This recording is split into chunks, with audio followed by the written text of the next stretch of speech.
আবহমান কাল থেকে এই দেশে যারা আল্লাহর ওলিরা শুনলাম, শাহ মকদুম থেকে শুরু করে, শাহজাহান থেকে শুরু করে, খানজাহান থেকে, শাহজালাল থেকে শুরু করে যত আল্লাহর ওলি এই দেশে এসেছে, তাদের জীবনীগুলো আমাদের সিলেবাসে আছে, আমরা পড়েছি। আমরা দেখেছি ওই মানুষগুলোর কাছে কেউ গেলে কোরআন শরীফ তুলে দিত, এই নাও তুমি এইটা পড়লে আল্লাহকে পেয়ে যাবে।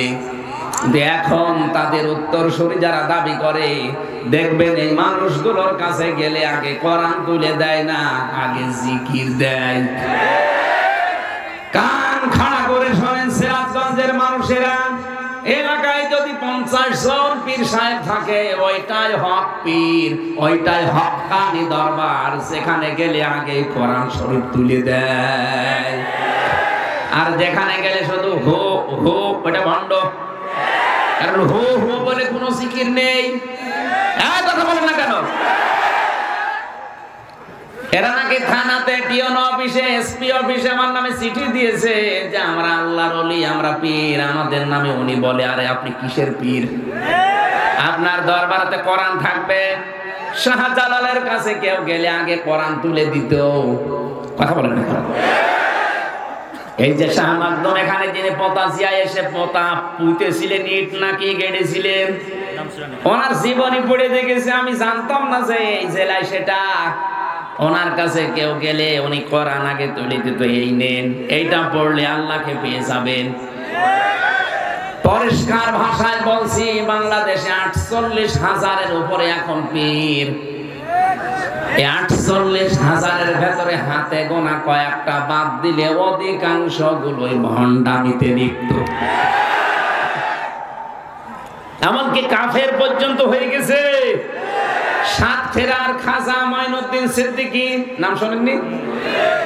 মাওলানা খাজা মঈনুদ্দিন সিদ্দিকী সাতক্ষীরা, শ্রদ্ধাভাজন বড় ভাই, উনিও এক পীরের সন্তান। উনি প্রকাশ্য মাহফিলে ঘোষণা দিয়েছে আমার বাবাও কাফির হয়ে গেছে।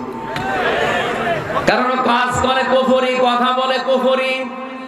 ওনাকে নাকি বলেছিল যে তুই আমার ছেলে, আমার দরবারটার 12টা বাজাবি। বলেছে বাবা আপনি আমাকে কোরআন পড়িয়েছেন কেন? কোরআন পড়িয়ে দেখে আপনার এই দরবার টেকে না। এজন্য আবার বলছি, এই দেশে যারা পীর সাহেব আছেন, সেখানে গেলে আগে কোরআন তুলে দেয়। মরহুম মাওলানা আব্দুল জব্বার চট্টগ্রামের মতো, সারসিনার পীরের মতো যে কোরআন শরীফ নেন, এটা ভালো করে বোঝেন। 1 বছর সময় দিলাম, মুরিদ হয়েছো, পুরাটা মাতৃভাষায় একবার পড়ে আসো, দেখো তোমার জীবন এমনিতেই পাল্টিয়ে যাবে। আপনি যদি এটা পুরাটা নাই পড়েন, এর হালাল কি করে জানবেন, হারাম কি করে জানবেন? এজন্য কোরআন পড়া ফরজ, হাফেজ হওয়া ফরজ না। এ পুরা এলাকার ভেতরে 5 জন হাফেজ থাকলে যথেষ্ট, কিন্তু কোরআন 5 জন পড়লে হবে না। এখানে 5 লাখ মানুষ থাকে, এই থানায় 2 থানা মিলে 5 লাখ মানুষকে কোরআন পড়া লাগবে। কোরআন পড়া কি বলেন বলেন? কেমন ফরজ? নামাজের মতো। নামাজও হবে না যদি কোরআন না পড়েন। নামাজের যে 19টা নামাজ ভাঙ্গার কারণ আছে, আর 1 নাম্বার কারণ কোরআন অশুদ্ধ পড়া। যেন আহ্বান জানাচ্ছি, যারা এসেছেন এখান থেকেই সিদ্ধান্ত নিয়ে যান, মরণের 8 দিন হলেও আমি কোরআন পড়া শিখে মরব। শুধু শিখবো না, আমি বসবো, যেভাবেই হোক আমি বসবো। কথা বলেন? চেষ্টা চালান। যদি আপনি এভাবে পড়তে পড়তে নাও পড়তে পারেন, যদি আলিফ বা তা সা পড়তে পড়তে মারা যান, 50 বছর লাগবে, অসুবিধা নেই। আপনি তালেবে ইলম হয়ে যাচ্ছেন, আর তালেবে ইলম মরে গেলে কোনো হিসাব নেই। সুবহানাল্লাহ বলতে পারবেন? অনেকে বলে হুজুর দোয়া করেন ছেলে যেন আব্দুল কাদের জিলানী হয়। এমনি হবে? রাশেদুল ইসলাম যে মাদ্রাসা বানিয়েছে, ওই রকম মাদ্রাসায় আব্দুল কাদের জিলানীকে তার মা নিয়ে গেছে। ওস্তাদ ডাক দিয়ে বলছে বাবা বলো আলিফ। আব্দুল কাদের জিলানী বলছে হুজুর আলিফের মানে কি? হ্যাঁ, আলিফের মানে আমি জানি না। যে জিনিসের মানে হয় না, অর্থ হয় না, ও জিনিস পড়ি আমি করবো কি? পড়বো না। ওস্তাদ বলে বাবা জি তুমি কি জানো আলিফের মানে? বলে হ্যাঁ আমি মায়ের কাছ থেকে শুনেছি। কি শুনেছো বলো দেখি। হযরতে আব্দুল কাদের জিলানী তিনি শুরু করলেন আল্লাহু লা ইলাহা ইল্লাহুল হাইয়ুল কাইয়্যুম লা তাখুযুহু সিনাতুন ওয়ালা নাওম। একটা একটা করে আল্লাহর পরিচয় দিলেন 10টা। কয়টা? এই আয়াতের ভেতরে আল্লাহর 10টা ক্ষমতার কথা আছে। ফরজ নামাজের পরে কেউ যদি আয়াত পড়ে, আয়াতুল কুরসি যেটা আমরা বলি, এর ভেতরে আল্লাহর 10টা ক্ষমতার কথা বলা আছে। কোন মানুষ যদি ওই অনুযায়ী তার প্র্যাকটিক্যাল লাইফ চালায়, মরণের পরে কোনো বাধা নেই জান্নাতে যাওয়ার, শুধু একটাই রাস্তা খোলা আছে, মরবে জান্নাত পেয়ে যাবে। কিন্তু 10টা আবার মানা লাগবে। আব্দুল কাদের জিলানী 10টার পরিচয় দিলেন আয়াতুল কুরসি তেলাওয়াত করে। উস্তাদ কাঁদতে কাঁদতে বেহুশ হয়ে গেছে। হোশ ফেরার পরে মাকে ডাক দিয়ে বলছে মা আপনার এই ছেলে মনে হয় কোনো জায়গায় পড়িয়েছেন, এখন নিয়ে এসেছেন আমার কাছে পরীক্ষা করার জন্য। মা বলছে কই কোনো জায়গায় তো এর দেইনি, এই প্রথম আপনার কাছে নিয়ে আসলাম। ওস্তাদ বলে মা গো আপনার ছেলের তো পুরা কোরআনের প্রায় 18 পারা মুখস্থ আছে। মা আমার কান্না আরম্ভ করলেন। ওস্তাদ বলে মা আপনি কাঁদেন কেন? আপনার তো খুশির বিষয়, আপনার তো আনন্দ লাগার কথা যে এতটুকু বয়স, এই বয়সে আপনার ছেলে কোরআনে কারিমের 18 পারা মুখস্থ করে ফেলেছে, তাও অর্থ সহ। ব্যাখ্যা করতে পারে।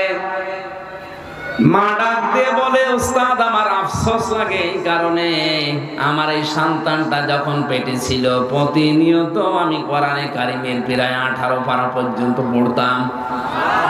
আমি কোরআনের হাফেজা না, আমি 18 পারার হাফেজা।